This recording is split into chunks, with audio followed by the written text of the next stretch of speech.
L'exemple du compliment raciste, t'es belle pour une chinoise ou Ah, j'adore les noirs. c'est complètement fétichisant. C'est complètement raciste en fait. Il n'y a absolument aucune raison objective pour que tu adores tous les noirs, sauf si tu crois que tous les noirs sont identiques. Bonjour, je m'appelle Gracely. Bonjour, je suis Rokhaya Diallo et nous sommes là pour un Sandef. La charge raciale, c'est un concept qui a été forgé par l'universitaire Mabula Soumahoro à partir de la notion de charge mentale. Il s'agit de l'ensemble des comportements que font les personnes non blanches pour s'ajuster à une société qui a été conçue et pensée pour les personnes blanches. Donc ce sont aussi bien des ajustements quotidiens que toutes les réflexions, les anticipations des phénomènes de racisme auxquels on peut être exposé dans la recherche d'emploi, dans la recherche d'appartements ou dans les interactions les plus communes. Donc c'est cette charge-là en fait qui prend du temps et de l'espace mental. Alors là, on va regarder charge. Ouais. Alors charge. Ce que peut porter un homme, un cheval, une voiture.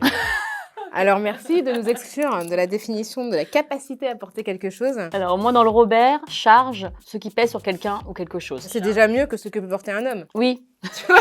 On va chercher racial alors. Race, subdivision de l'espèce humaine selon le critère apparent de la couleur de peau reconnue aujourd'hui comme scientifiquement aberrante. Ensemble d'êtres humains qui ont en commun la couleur naturelle de leur peau. Genre, ils te disent que c'est vrai scientifiquement? Il y a juste ça. Donc ça veut dire qu'on ne dit pas si c'est vrai ou pas. C'est complètement fou. Donc là, le postulat, c'est que la race existe, la race biologique existe. On parle d'une couleur naturelle de la peau. Et donc la couleur naturelle... Toi, t'as fait quelque chose à ta peau? J'ai pris des couleurs pendant les vacances.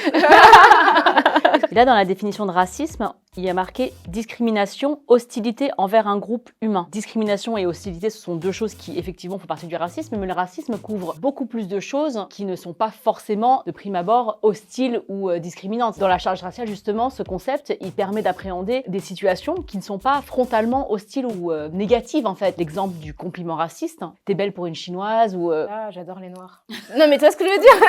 C'est complètement fétichisant. C'est complètement raciste en fait. Il n'y a absolument aucune raison objective pour que tu adores tous les noirs, sauf si tu crois que tous les noirs sont identiques. Ce qu'on oublie dans le racisme, c'est que le racisme, c'est l'assignation. C'est-à-dire qu'on va considérer en premier lieu que les signaux que votre apparence envoie vous assignent à un groupe. Et donc, on va déduire de ça en fait des appétences, un comportement, une origine, une nationalité, une culture, etc., etc., qu'on va vous imposer. Et on va aussi déduire le fait que vous êtes plus ou moins indésirable dans certains espaces. Peut-être que des commerçants vont considérer que vous n'êtes pas un vrai client. Peut-être que la personne en charge de la sécurité dans le magasin va vous suivre. Si vous avez des responsabilités dans le cadre de votre emploi, que vous arrivez sur les lieux où vous êtes appelé, on va considérer en fait que vous n'êtes pas cette personne-là parce qu'on estime que cet emploi-là doit être occupé par une personne blanche. Donc vous êtes tout le temps en fait en train de faire la démonstration à la fois de vos compétences, de votre identité, de votre éventuelle capacité à remplir certaines missions. C'est aussi les petites réflexions qu'on peut vous faire, le fait qu'on vous pose en permanence des questions qui mettent le doute sur le fait que vous êtes véritablement français, normalement tu viens d'où? Bon, on peut se dire que c'est une question anodine, sauf que en fait,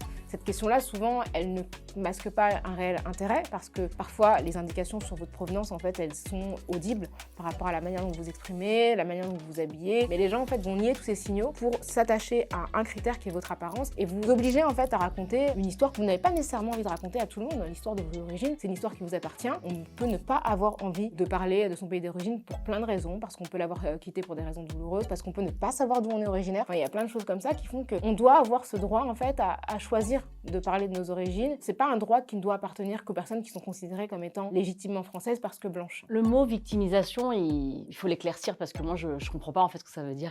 Il y a une oppression qui s'appelle le racisme.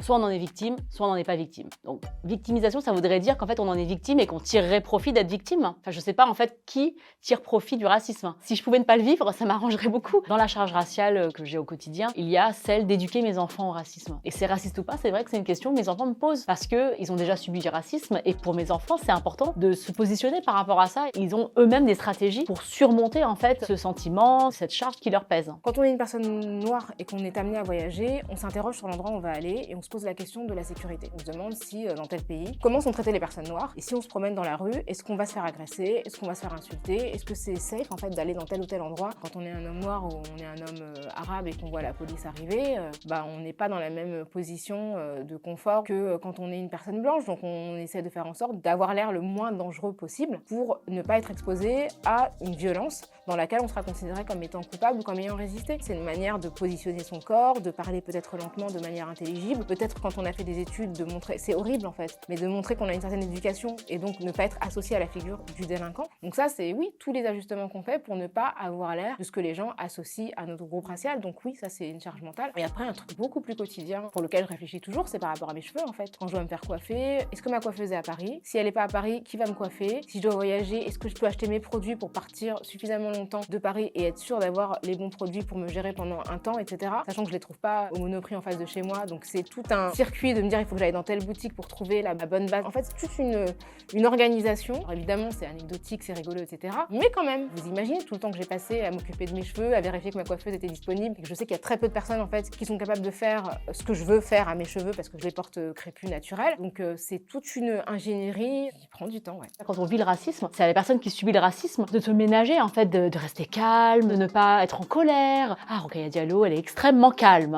face au racisme, et on va dire que c'est une qualité. Alors qu'en fait, elle est calme parce que c'est sa nature, mais elle pourrait ne pas être calme, elle aurait tous les droits. Et donc ça, c'est une charge raciale, le fait de devoir subir le racisme et surmonter le racisme tout seul. Et par rapport au domaine de la sexualité, évidemment que le racisme a un effet au quotidien pour les femmes et les hommes qui le subissent. Donc il y a tous ces stéréotypes sexualisants des corps qui sont non blancs, qui datent de la colonisation, de l'esclavage et qui nous sont encore aujourd'hui très palpables. Les corps des femmes est-asiatiques qui sont encore vus comme des corps très malléables, très dociles, très soumis. Les personnes noires sont perçues comme ayant des corps solides, des corps puissants, des corps aussi qui bénéficient d'une forme d'esthétique un peu sculpturale, etc., etc. C'est évidemment des préjugés complètement racistes, mais ces préjugés-là se prolongent effectivement dans le domaine de la sexualité où on va considérer que ce sont des personnes qui ont une sexualité entreprenante, puissante, une hypersexualité, mais vraiment dans le sens d'une sexualité quasiment féline ou animale. Et donc c'est vrai que les gens qui ont l'impression en fait, d'avoir une attirance particulière pour les personnes noires vont rechercher un type de sexualité qui fait écho en fait à tous les préjugés qu'on associe aux personnes noires. Je pense que pour changer tout ça, il faut nommer les choses, les définir, ne pas avoir peur en fait de mettre les pieds dans le plat et de dire les choses telles qu'elles se déroulent et ne pas se laisser intimider en fait par l'idéologie dominante qui est celle du déni. Et ça, je pense que c'est important pour commencer. Alors évidemment,